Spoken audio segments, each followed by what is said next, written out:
Happy Tuesday. I am extremely excited to be here today. I am in the company of greatness here. I'm so excited for the gorgeous melanin faces that I have here joining me today. And yeah, what's happening is as part of Hispanic Heritage Month, BENlabs is celebrating Afro-Latinos by having a discussion about identity, about portrayal, about representation, and a few more other things, right? So we have an amazing panel of people. I am going to introduce you to them briefly. But before I do, I just want to give you briefly for 30 seconds some brief facts about Afro-Latinos. In the US, depending on what survey you do your research on, and we try to do research here, either 12% of all Latinos and as much as 25% of Latinos consider themselves Afro-Latinos. That, however, has doubled in the last 10 years. So whatever it was before, whatever survey you look at 10 years ago, it was as low as 2%, but that has doubled or tripled since 2000. Afro-Latinos have influenced the culture of all of Latin America with music like salsa, samba, cumbia, food, religion. All of those things are deeply intertwined in our culture, and it comes from our African heritage. Famous Afro-Latinos include Celia Cruz, Ruben Blades, Pelé, Joyce Aldana, Lala Anthony. You could add your own names, including the people here, right? And despite the contributions, Afro-Latinos are barely represented in media, both in Latin America and in the US.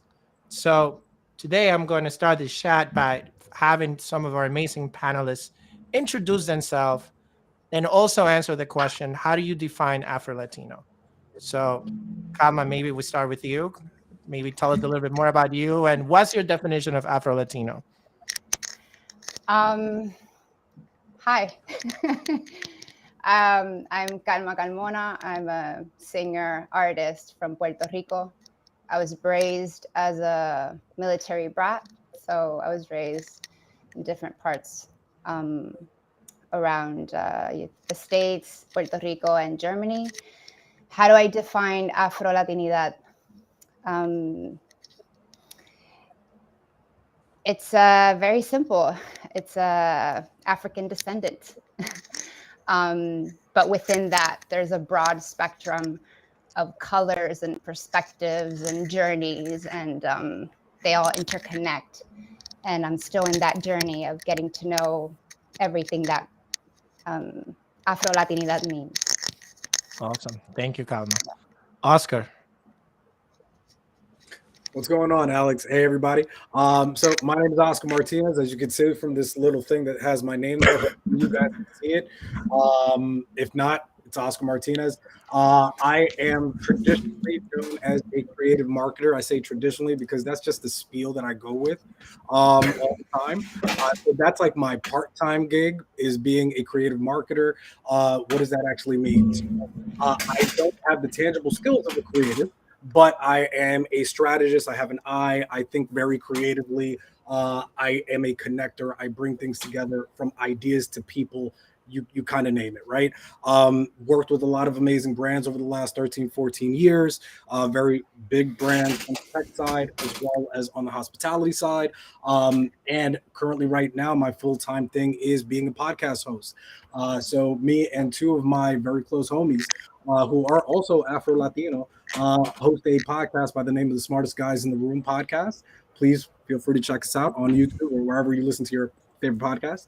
And we really dive deep into getting to know the journey behind creators and entrepreneurs who actually happen to be Afro-Latino. So this is actually a very interesting conversation to be had. Now, what is my definition of what Afro-Latinidad is? That's an awesome one because it is a definition I've been trying to figure out for 37 years. That's right. I'm 37, guys. So 37 years been trying to really figure it out, but I really thought it was interesting, Alex, how you just mentioned the fact that only a very small percentage, 12% of Latinos identify as Afro-Latino. Now, the reason, and this is just my gut telling me this, but prior to 2000, I don't remember ever hearing too many people ever even say Afro-Latino. that term is relatively new. So I feel like a lot of Latinos are starting to realize like, wow, this is actually me. I do come from African, African background or African descent. But also like it's really focused on like a lot of the Latinos in the Caribbean, right? Because we are the ones that like we were the first ones hit and we look the most like our descendants and our ancestors and our brothers on the other side of the ocean, brothers and sisters on the other side of the ocean.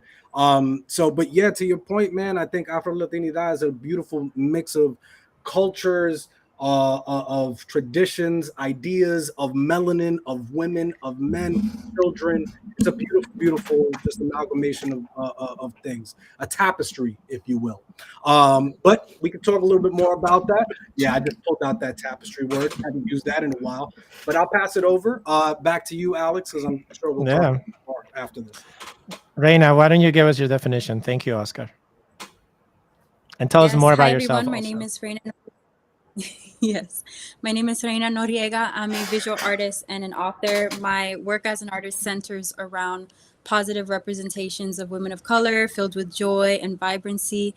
And for me, Afro-Latinidad, like everyone is saying, it's the concept and our concept of it is changing. For me, even I think my perspective is a little different being raised in the United States and kind of like seeing it from a different perspective. I have grown to even understand it within my culture. So having a Bahamian mother and a Cuban father, I always thought that my blackness came from. And as a kid, I'm looking at my black Afro abuelo, not realizing that, you know, he's a black man just because of the dialogue that's happening and kind of like the erasure of it. But it's very important because I think that identity, it's different for everyone and there's different nuances, but it all comes with such heavy history, such different culture and just habits and just these little nuances that, you know, to erase the part, you kind of like dilute the whole. So I think it's very important to have these conversations and for us to all collectively come to a sense of understanding of our identities. Amazing. Thank you, Reina. Pavel.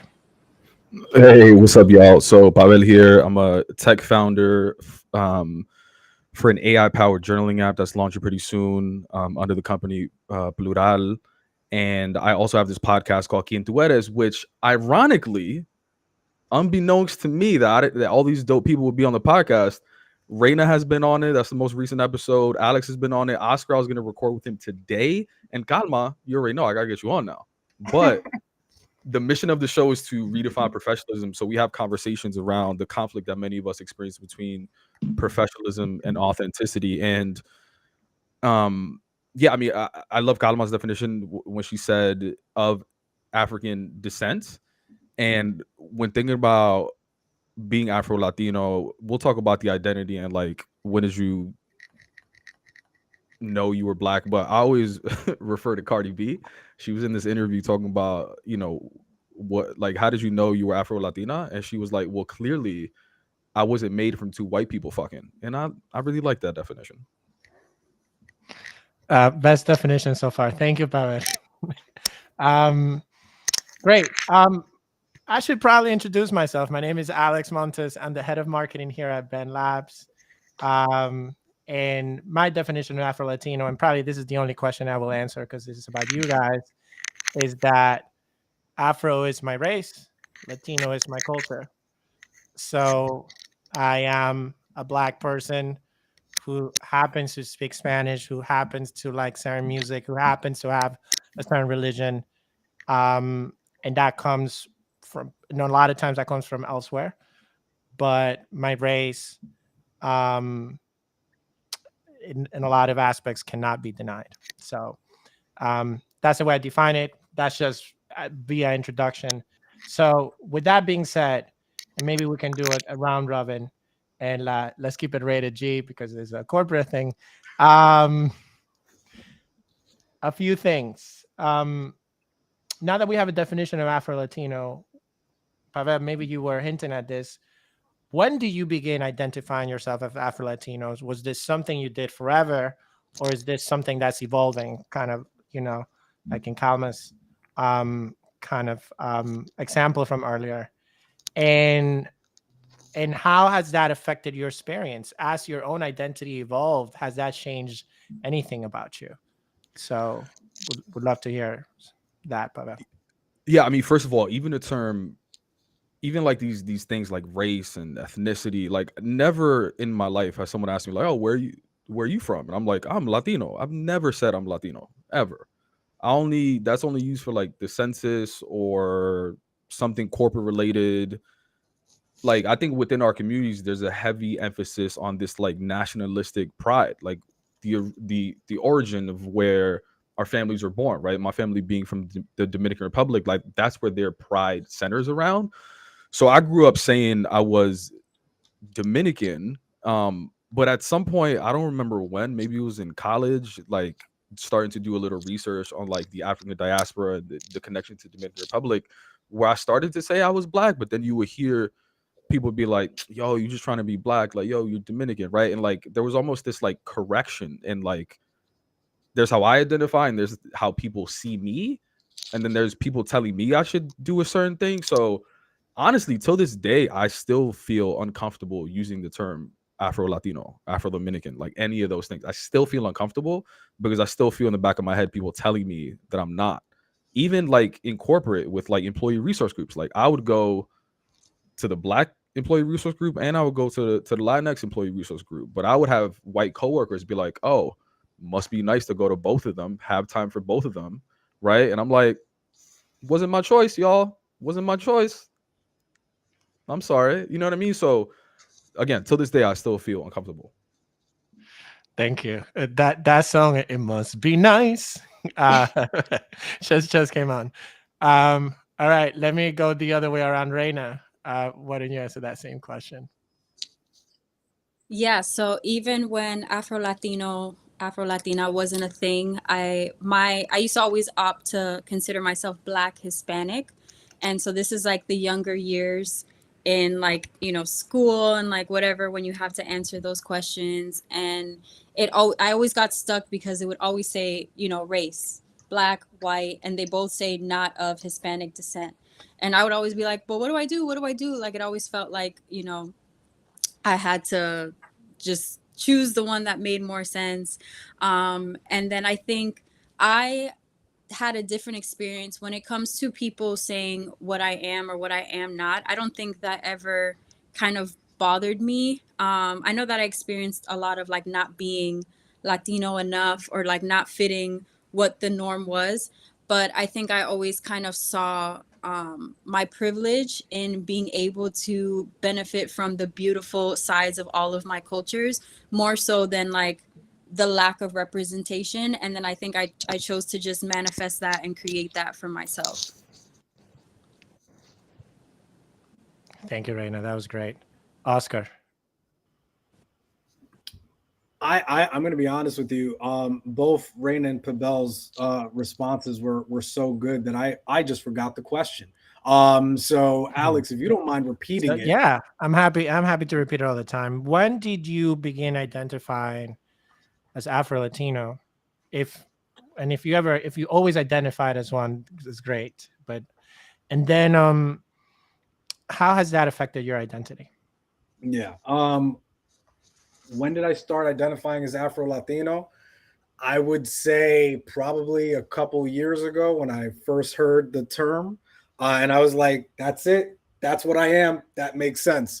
But when did I start feeling that? I've always felt that way, right? So I think this is the elephant in the room, right? For all who are Dominican and all who grew up around Dominicans, right?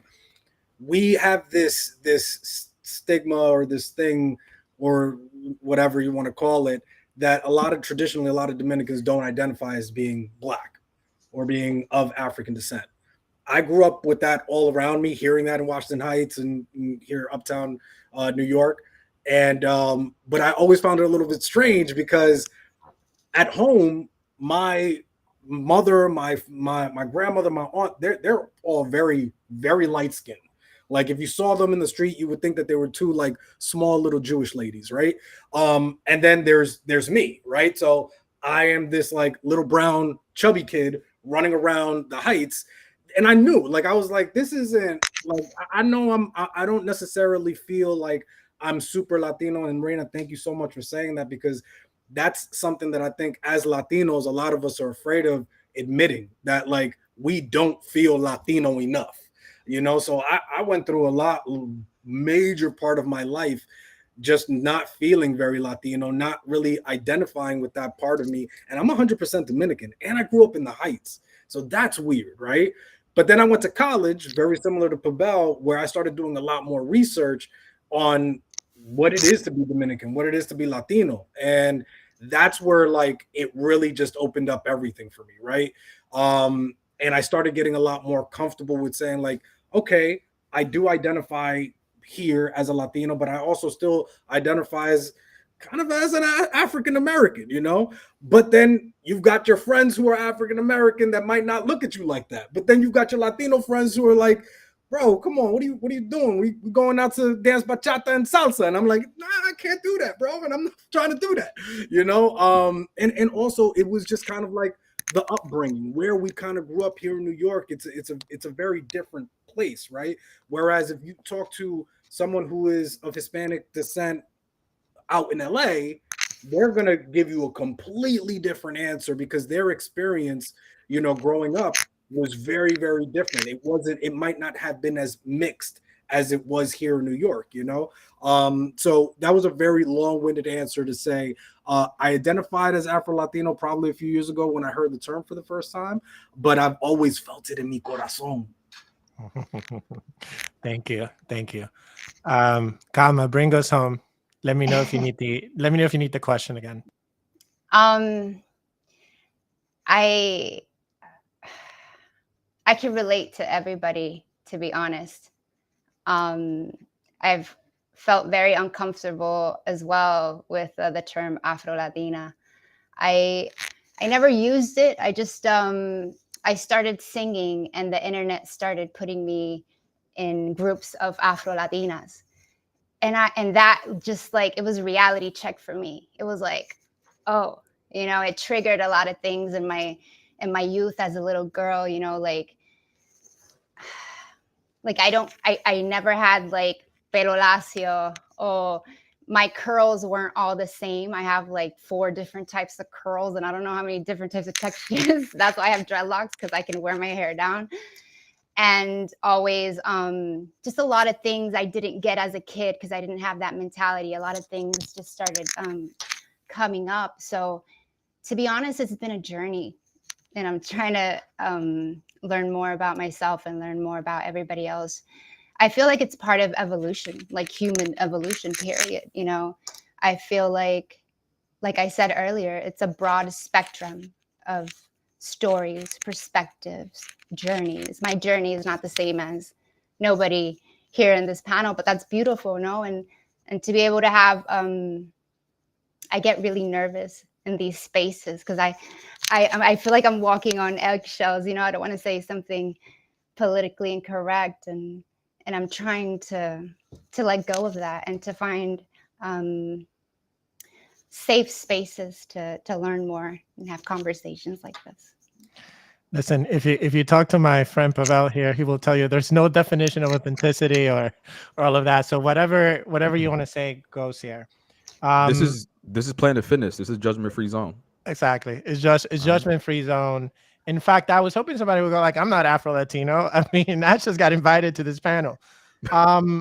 Or more interesting, but what we can see is that I mean, I wish there was a panel of African Americans here, and then I would ask them, when did you realize you were African Americans? And maybe we can compare the answers, because the thing with this Venn diagram between Latinos and Afro, and you know, and African and all of that, and or an African heritage, is that for a lot of us, for many of us, it wasn't immediately recognized. And I feel like that's a very different experience than other people that from the get-go may or may not know.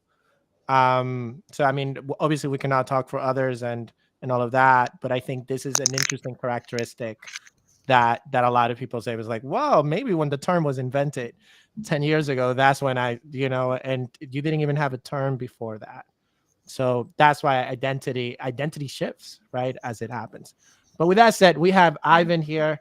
Ivan, why don't you introduce yourself? Tell us a little bit more about you, and maybe you can tell us if when did you learn, or maybe you never did. Um, when did you decide to identify yourself as Afro-Latino? Alex, first of all, thanks for the invite. Privileged to be on this panel with so many bright stars representing our city. To be honest with you, you kind of just nailed it for me. You really encapsulated. I was scratching my head when I first heard the term a few years ago. I didn't really, as far as I can remember, I've always been Afro-Latino by definition of what had come to surface as the definition of Afro-Latino in these past couple of years. They say you're a product of your environment. Well, my environment was Afro and my environment was Latino. I grew up eating mangú and listening to Jay-Z, right? Dancing to bachata and like having fried chicken, soul food, right? My friends, my community in Brooklyn, New York at the time in the 80s and 90s, I am and continue to be, I was and continue to be a product of my environment. And it's just, I never really labeled it, to be honest with you, Alex. I never labeled it.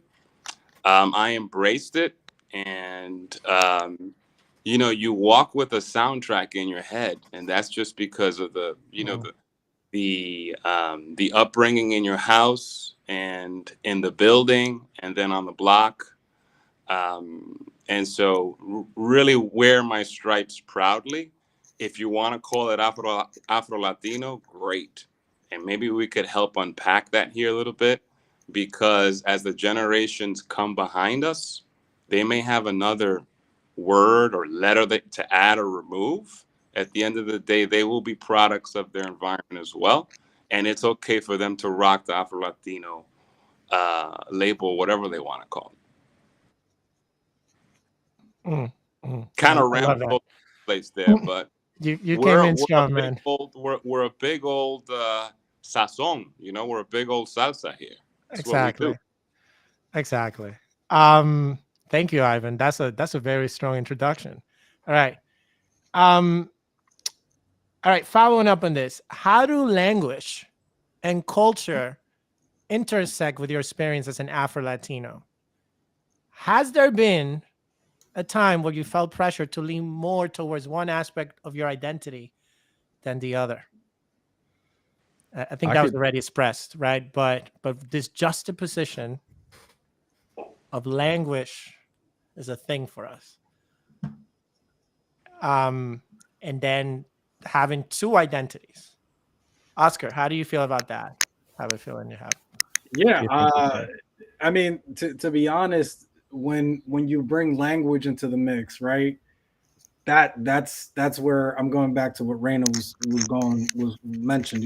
Not feeling Latino enough. And like I was talking to Calma earlier, and I was saying, like, look, Spanish was my first language. I'm a fluent Spanish speaker, but you put me around a bunch of other Dominicans, and I'm the gringo. You know what I'm saying? So like, and it's very like they'll call you out, and I think like I've got some like childhood trauma of hearing being called the gringo in DR because of the way that I speak Spanish.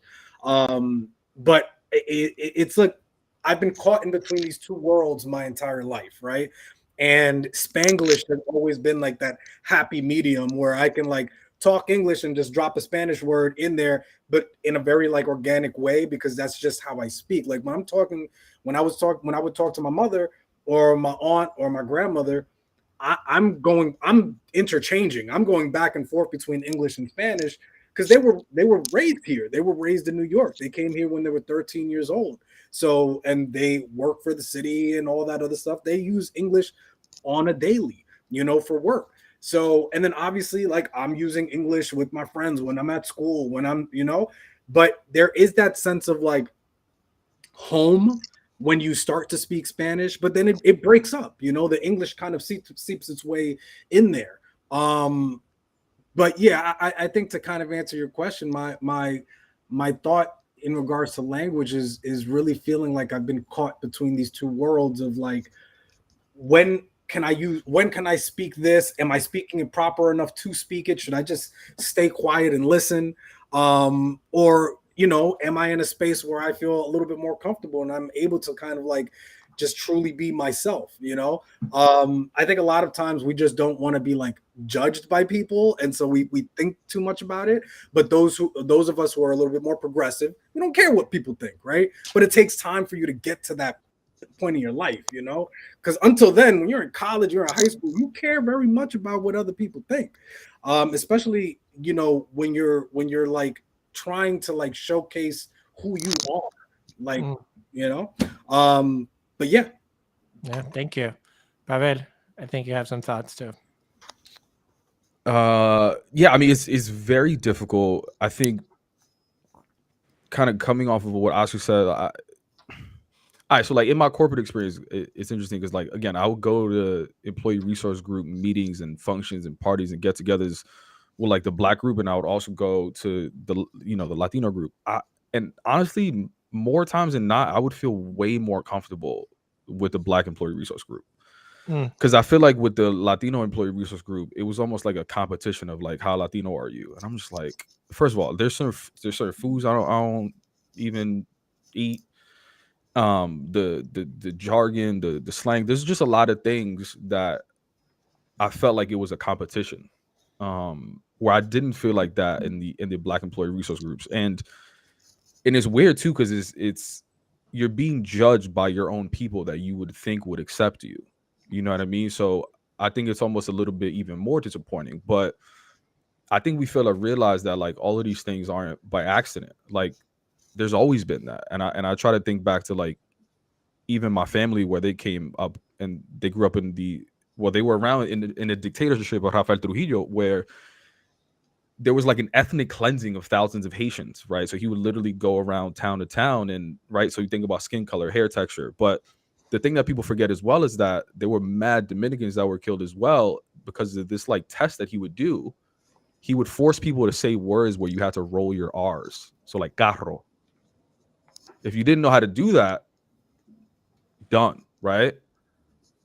So even like Dominican Spanish, way different than all these other things, right? So like even if I speak fluent in my like Dominican way, I'm being judged for that, right? So again, it's like passed down generationally based on like certain examples. So yeah, oftentimes I feel way more comfortable in rooms full of Black people compared to rooms full of Latino, Latinx people.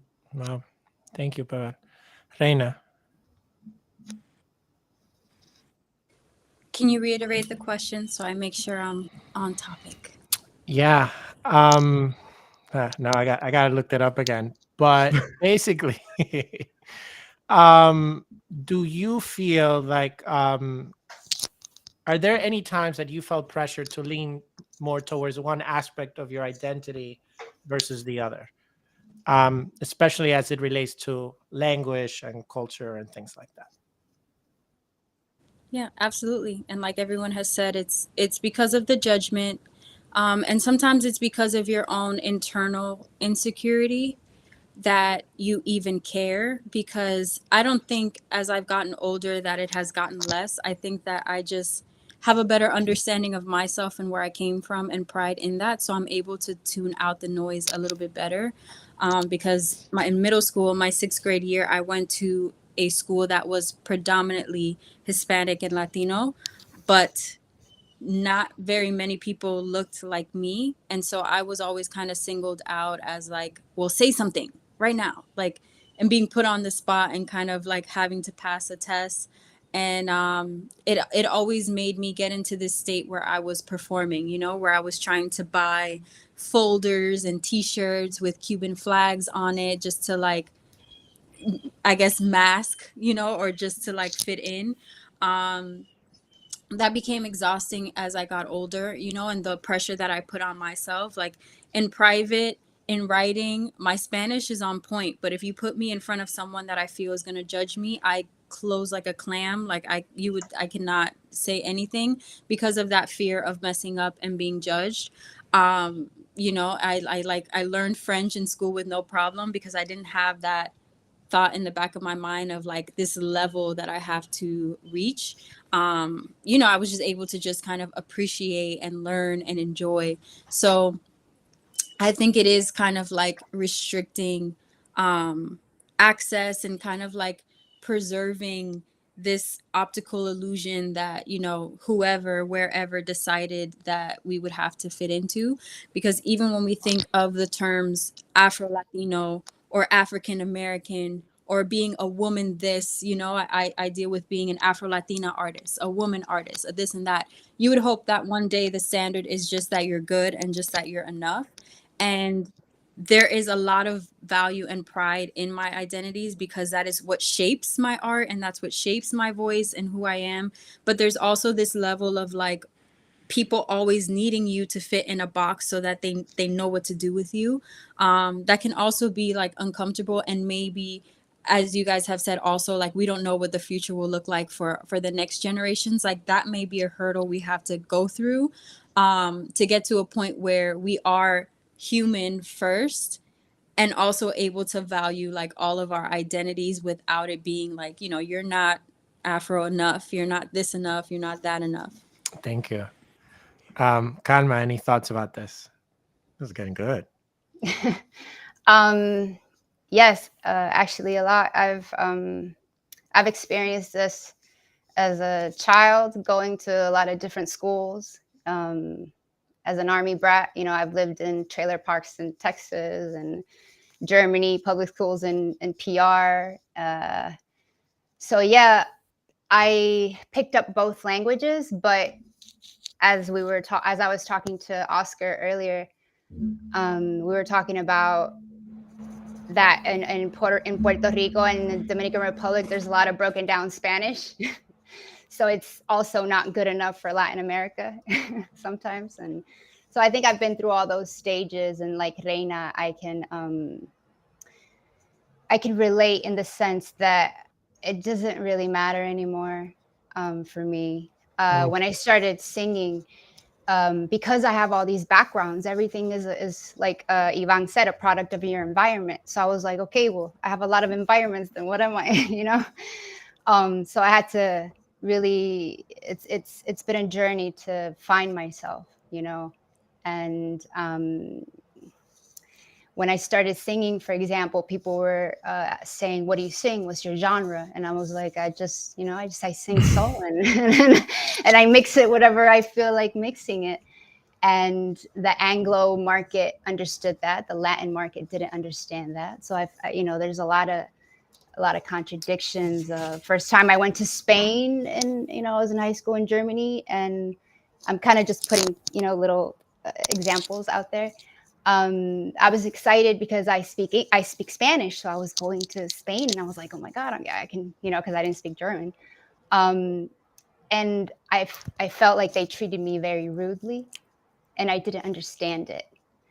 I didn't understand it until I bumped into a friend from New York, and they said that, oh, it's because you look mulata, you look mixed, and I was like, oh. I didn't, that wasn't my mentality. Like I wasn't thinking that way. And, so at the end of the day, I sing in Spanish and English and whatever I want, because at the end of the day, Spanish was also imposed on us. So, yeah. So you kind of find yourself and you do whatever you want, I guess. It's interesting. I've had similar experiences in Spain. I never felt more Latino versus Spain, right, as when you're there. Ivan, maybe you can answer the question. Um, yeah, why don't you go ahead and tell us a little bit more? Like, because I think you have a different perspective. Do you feel like you had to lean into one of your identities a little bit more than the other, or has there been any kind of struggle for you or not? Well, first of all, I gotta go check out Calma's music. Yes. I gotta go stop that right now. Here's a plug, Calma. Go check out Calma's music. Thank you. That sounds amazing. Spanish and English. I can't wait to check that out. Yeah, I mean, growing up in corporate America, I now work for a nonprofit organization. But growing up and trying to go, rise the ranks of corporate America, yeah, there's different environments there too. And there was diversity in those environments. I grew up in the music business, so I went from the studio with an artist like the Beatnuts. Perfect example. Beatnuts. These guys are from Corona. They're Colombian, Dominican, doing hip hop, which is really an African American innovation, right? Perfect example. So I'm hanging out in the studio with the Beatnuts, trying to get to deliver this album, but then I have to go into the office and I have to build a plan and I have to talk P&L with the finance team and publicity and marketing and down the line and present to the president. That's a different lexicon. That's a different language, right? So I was constantly oscillating based on what the audience was that was in front of me. And Calma said it best. It's a journey. I didn't have the confidence then that I do today. I realized there's more power in the ability to toggle and adapt. We're chameleons. We're survivors. We have that camouflage skin. So, yeah. So, Ivan, in your case, in professional settings, have you felt that your identity has been an asset, a challenge, or both? Both. An asset because they didn't see me coming. And yet a challenge because sometimes I don't get the chance to be even in the room. Can you go deeper about that, about not being in the room? He's whatever the judgment might be, that I don't get the chance to really flex my strategic chops because there's assumptions that, I don't have that skill set. And so I had to kind of really navigate that and build a perception over time and find champions and supporters that would open up that door for me and allow me to build that perception with peers and with leaders to get to a point where I'm then invited by default because, Ivan adds value to this conversation. Professional Ivan is definitely strategic. I love it. Rowdy Ivan from Brooklyn, I don't know about that knucklehead, but the professional Ivan, man, he's pretty strategic. I love it. Thank you. Oscar, do you feel like Afro-Latinos are accurately portrayed in media, or are they portrayed at all? Maybe. What are your thoughts there? No. The answer is no. But I do want to, before I kind of get into that, I do want to just piggyback off of two things that Ivan just said. One, Ivan, the rowdy Ivan is just as strategic as the professional Ivan. You guys are one and the same. So I'd actually like to hear your thoughts from the rowdy. I want to hear your strategic thoughts from the rowdy Ivan more than the professional one. So that was one. The other thing is you touched on such an important and timely topic, which is hip hop, right? Like I would be remiss to even mention, like, we are in hip hop 50th anniversary of hip hop, for us to not talk about like the influence of Afro-Latinos or just Latinos in general in hip hop. Like it's not. And look, it's when you think about hip hop, as you kind of mentioned, Ivan, it's like it's an African American thing. But when you went to Sedgwick in the 70s, when that party was being thrown, there was just as many Latinos, Puerto Ricans, Dominicans that were at that party where hip hop was birthed, as there was black people, as there was white people that were kind of mixed in that had, you know, that came up to the Bronx. But you know, there was just as many of us there. And not only that, like even when you think about breakdancing culture, like that was us, baby. You know what I'm saying? That was us wearing those tracksuits and getting down and showing off our skills and all of that. And even some of the forefathers of hip hop, a lot of them are actually undercover Latinos, Panamanians. You know what I'm saying? Like it's kind of wild. I mean, Fabulous is not an undercover Latino, nor is he a forefather, but Dominican. He's Dominican. You know what I'm saying? He's Dominican and Haitian. And like I remember when Fab first came out, that was what gravitated me towards Fabulous, was the fact that he was half Dominican and half Haitian. Because I was already listening to Pun, I was already listening to Fat Joe, and I thought the world of them.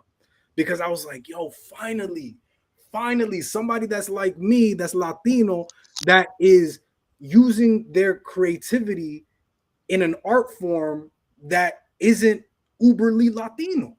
You know what I'm saying? Like, so when Fab came out in the late 90s, early 2000s, I was like, yo, this is me.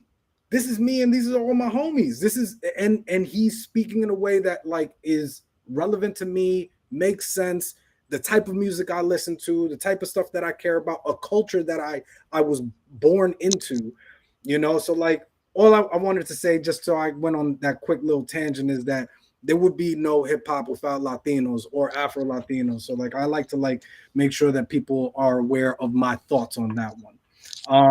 So Alex, going back to your question, we could skip me now because I took up a bunch of time.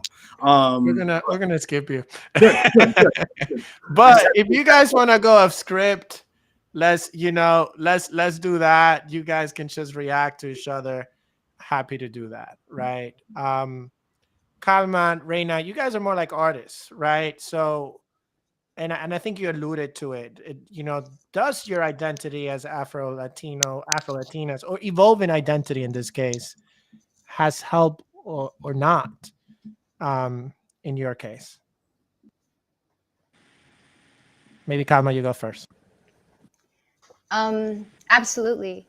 As an artist, I try to be as authentic as I can. No negotiation in that part. So I think with my body of work, I think it shows my exploration. It shows how proud I am of my heritage, and I keep, like I said in the beginning, you know, it was a little uncomfortable for me because I never want to take up a space of somebody that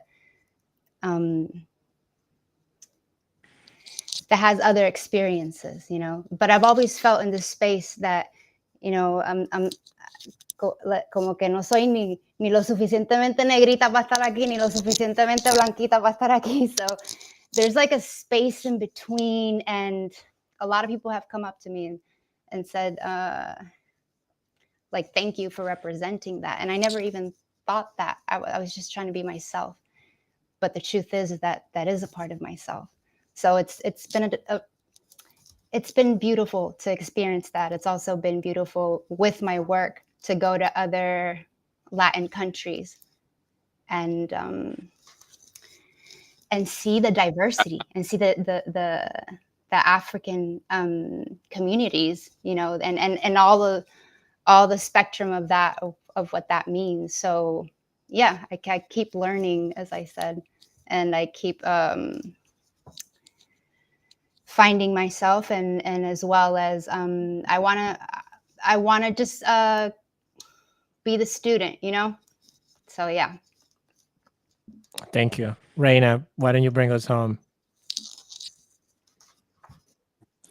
Yeah, like Kama said, that was never the goal to show up as an Afro-Latina artist. It was authenticity. It was, creating what I didn't see and what I wanted to see for myself first and foremost, and not expecting it to resonate the way that it did. But when it did, I could just see how starved we were for the representation that was lacking.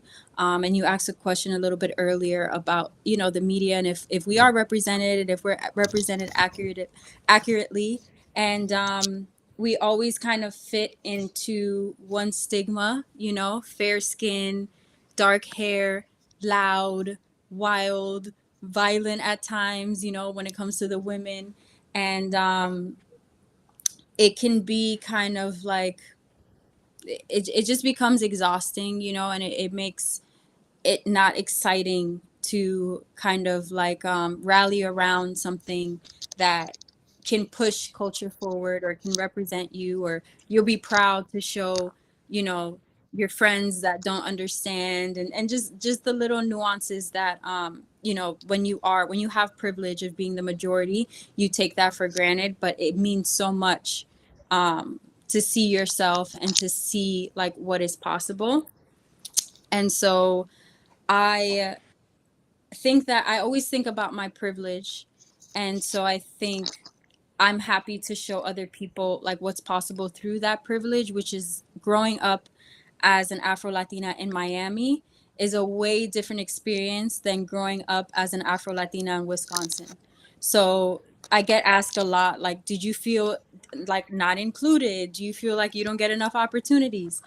The reality is that growing up as an Afro-Latina in Miami and maybe even New York, there are people who look like you that are looking out for you, and that kind of understand why it's important. So you're not fighting alone. So I can only imagine Kalma's journey in Germany, and and I know how I felt when I was in Spain, and you kind of see that maybe you wouldn't have as much or maybe I wouldn't have as much energy and as much of a life force to keep fighting if I grew up in an area where I was constantly being beaten down for who I am versus celebrated for who I am. And so that is what I aim to do Thank you. through my Thank art. you. Pavel, I would say your art is at least in your podcast is that journey about discovering authenticity, but through the lens of Afro-Latinos. I think one of your latest social media posts was something about like my mom or somebody's mom was like, don't look at this person in the eye, right? And you were like, you have to disregard that advice, right? And when we think about our parents and prior generations, they didn't have this concept. So anyway, that's a long prelude to say, like, in your opinion, not having a lot of portrayals of Afro Latinos in media, how do you feel like that affects the ability for people to be authentic and to be themselves?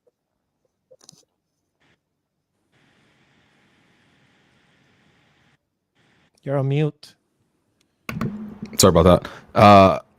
I mean, I think representation is really important because it just enables us to think that something is possible. So finding that representation is really important. And it's unfortunate that in entertainment, right, you turn on, any of these news channels that are in Spanish language and it's of a certain look. And I think oftentimes it's not a look of people on this panel.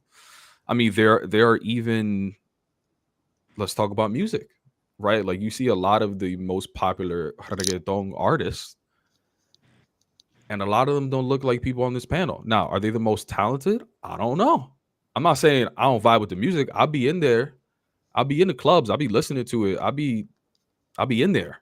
But it's interesting. I don't know. Like, are they the most talented, or are they the people that have just been placed and put in positions to be successful? I don't know. And I do want to give a quick shout out to Reina because I think sometimes it's difficult to find the representation in like human form. But I think art is such a powerful opportunity to create representation and show people what is possible, just like in a painting, in a design. And I think something like that is just as powerful as finding that person. Like there's so many additional ways that we can create representation and show people what is possible. So yeah, representation is important. Thank you, Pavel. Ivan, maybe I know that you are a very strategic CMO, but also you are a musician, right? You're also an artist. I'd love to hear your thoughts about Afro-Latinidad and how that looks. Pavel brought up a good point. I always see these charts about how like bachateros, when they start out, they are more Afro-Latinos, and then later on it changes. Same thing with reggaeton, right? Like it was Tego and all these people at the beginning, and now it has migrated and it looks slightly different. Whether the music is bad or not, it's still good. It's just I wonder for you as a Afro-Latino musician, what are your thoughts about that? I think you're speaking about the mainstream effect. We are tastemakers. We lead. Mm. We go out and stretch the boundaries, and create things that people don't think were possible, right? Then we galvanize communities around that. Mm. And then that scales, and then it's like, oh, okay, wait, let's pull back on those Afro drums. Let's pull back on those maracas. And let's get 4 on the floor so we could get the Europeans dancing to this. Sorry, I'm getting a little musically technical there, but Yeah. it's what I call the mainstream effect, right? How do you go from the corner, the street, to the stadiums? That's okay, because at the end of the day, we start, we lead, and Yeah. it's all about the journey and trying, right? If you don't try, if you don't start to flex your culture in whatever we're talking about music here, because I think that's inherent to many of us here. It's in our blood, but whatever it is you do, bring that culture into it. Mm. Give it a try, I right? love it. Um, I love and it. might come up with something that is truly, truly remarkable. And the other thing is, Alex, this is cool, but let's talk about this on Valentine's Day or on Thanksgiving or on spring break. It's not just 30 days. It's like we are Afro-Latino all day, every day. Let's do this. Let's do Let's this. experiment and try to celebrate our culture. Let's flip the script and let's go against the current, the mainstream current, and lift up our culture when people least expect it. I love it. All right, we're about to finish up. So maybe we could do a 30-second clip for the next generation of up and coming Afro-Latinos. What advice would you give in order to navigate a world that often demands singular labels, not one or the others? What would be your advice to them coming up, Ivan? I would just reverse engineer my last answer, and say, flip the script, go against the current, try, right? We're all a work in progress, but the earlier you start, the earlier you'll get to that swagger, that confidence, that self-love. Love it. Just try. Just go for it. Embrace who you are. The earlier you do that, the better off you will be, and those around you, and people around you will feel it. You'll give out that energy. Just try. Thank you, Reina. I would say that, I think everything that we're doing is a good start. I think my answer is a little bit different, kind of piggybacking off of what Ivan is saying about extending it outside of the month. I think there is also something to be said about the colorism within Afro-Latinidad. Like even looking at this panel, we're very beautiful people, but there is like a lot of times the darker voices, oh my alarm, the darker voices get left out of the conversation. And so it's not, when I talk about my privilege as an Afro-Latina, it's also not upon me that like when I collaborate with brands and this and that, they get the best of both worlds without really pushing the envelope too much by, you know, propping up a voice that hasn't been so, you know, it's like, it's kind of like with us being in the middle, like the melting pot, and, you know, we have diverse backgrounds, we kind of are able to ease people into the African diaspora.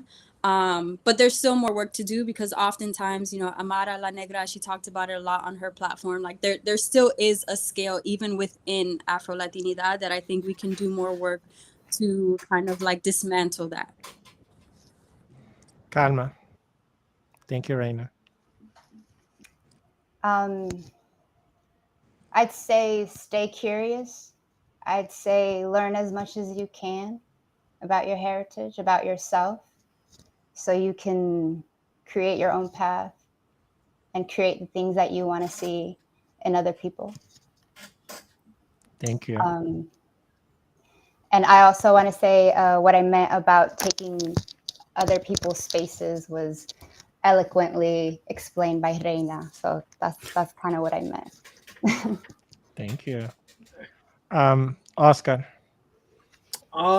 I would just say it's honestly it's a little bit of a mix of what everybody just said. You know, it's I think that the next generation or whoever's tuned in and listening to this right now, or in the future, just be true to yourself. Do what brings happiness to your heart and put out into the world, unforgivingly. And what I mean by that is whether you think it is good enough or not, just put it out there, regardless of what your background is or whatnot. Any creative avenue that you're taking, put your work out there. It is good enough. You are good enough. And I think that our cultures, our backgrounds, our makeup, what makes us who we are culturally, I think it's a reference point. You know, like that's just really what it is. At the end of the day, like we're all striving to be better versions of ourselves. Our culture is what makes us up, but it's also a reference point. It's something that we can look back on, have conversations with our families, go back to that quote unquote home and discover more about yourself.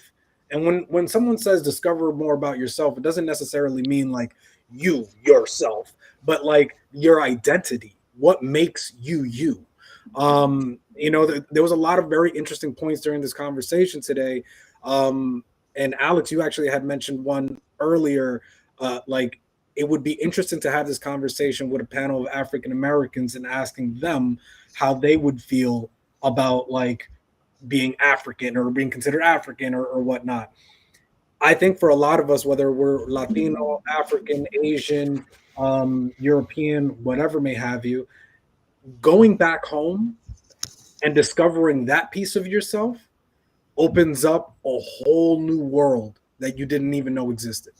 So to Kalma's point, be curious. That's it.